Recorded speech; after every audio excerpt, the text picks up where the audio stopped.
I have compiled 9 of my favorite gameplay tips that help me survive far more effectively when playing through Resident Evil 2 Remake. These are not telling you solutions to puzzles or how to progress through the game, but instead, nuanced mechanics that I found most useful to improve your overall efficiency. Hopefully these will ensure you have an enjoyable stay at the lovely place that's trying to eat you called Raccoon City. Just make sure to pack an umbrella.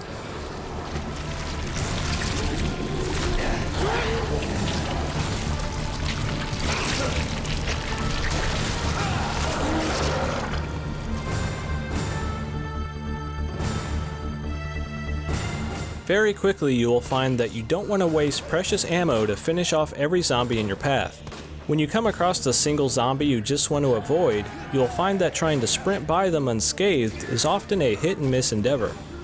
A very easy way to eliminate the risk of trying to run straight by a lingering zombie is by mastering the timing of the backwards sprint.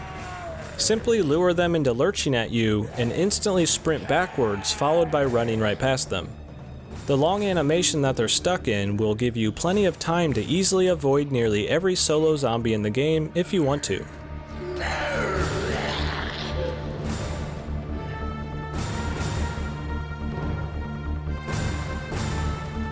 Some scenarios will often have dangerous creatures right on the other side of a door that can be sometimes difficult to quickly line up a shot on after entering a room.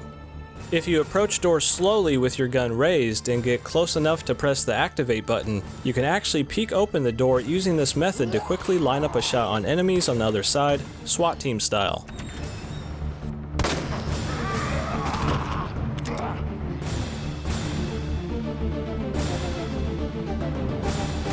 You might find it hard to tell when zombies in Resident Evil 2 Remake are actually dead, since they don't leave a puddle of blood to indicate their defeat.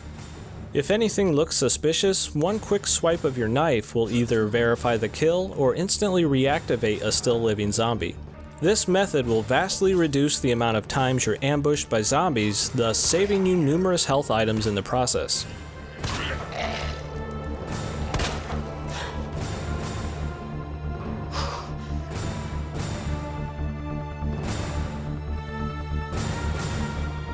It can be quite easy to miss the optional Mr. Raccoon collectibles without a guide. Since these little guys are hiding in some hard to spot places, and to help avoid excessive backtracking, if your volume is up high enough, you can make out a subtle sound that will indicate when one is in your vicinity.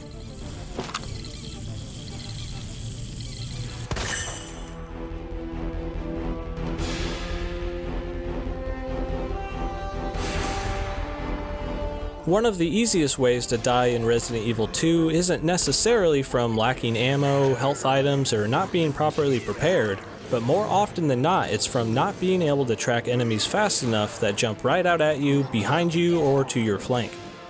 Don't take needless damage just because you can't turn around fast enough. Pressing back and circle on PS4, back and B on Xbox, or Q on PC will allow you to do a very quick 180. Also, for controller users, you should consider playing with the normal camera speed maxed out. There is no aiming from the hip in Resident Evil 2, and there is virtually no downside to playing with this at the highest setting, allowing you to move and react faster with no penalty to your aim. The auto 180 combined with faster look speeds saved me more times than I could count.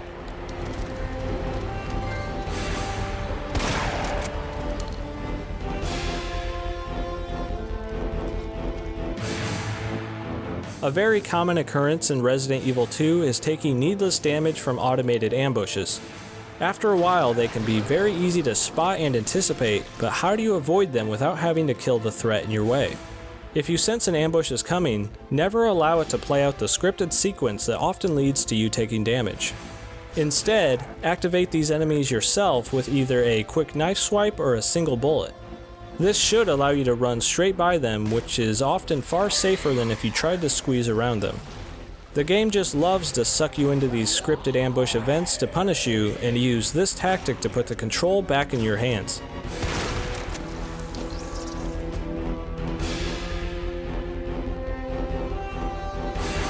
Your sub-items like your knife and grenades can be used far more effectively in the heat of battle by using the quick swap ability rather than going into your inventory. This can be done by aiming the item with your left bumper or spacebar, and then using the D-pad or number keys to instantly jump between all of your sub-weapons in your inventory. Although the game does teach you this one, I still wanted to further remind you.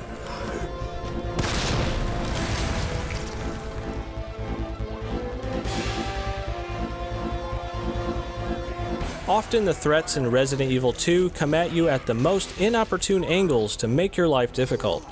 Take a quick jump into the options menu to increase the field of view, which gives you a nice little advantage when looking around.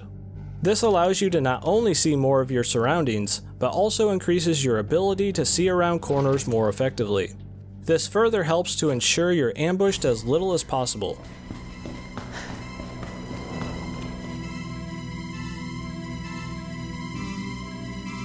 The map in Resident Evil 2 is luckily incredibly intuitive.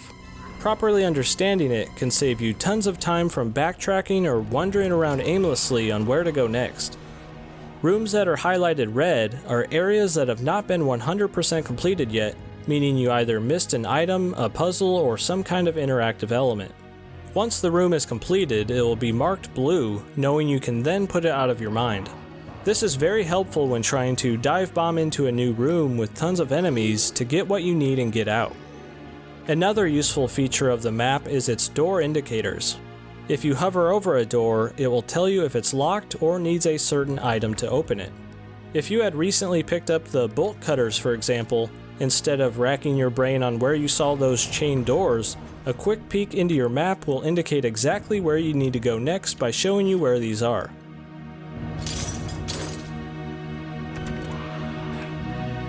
And those are the tips that I found to be most useful when playing Resident Evil 2 Remake. I will leave the figuring out of puzzles, locker combinations, and where to actually go in the game entirely up to you, and hopefully I didn't spoil too much here. If you enjoyed this style of content that focuses on the nuanced details of game mechanics and systems, consider subscribing, and for as little as $1, supporting this channel via Patreon grants you access to regular game giveaways, the Boomstick Gaming Discord channel, and behind-the-scenes updates on future videos in production. This not only helps with the day-to-day upkeep of my channel, but also allows me to provide more back to you. This has been Deadite, and thanks for watching Boomstick Gaming.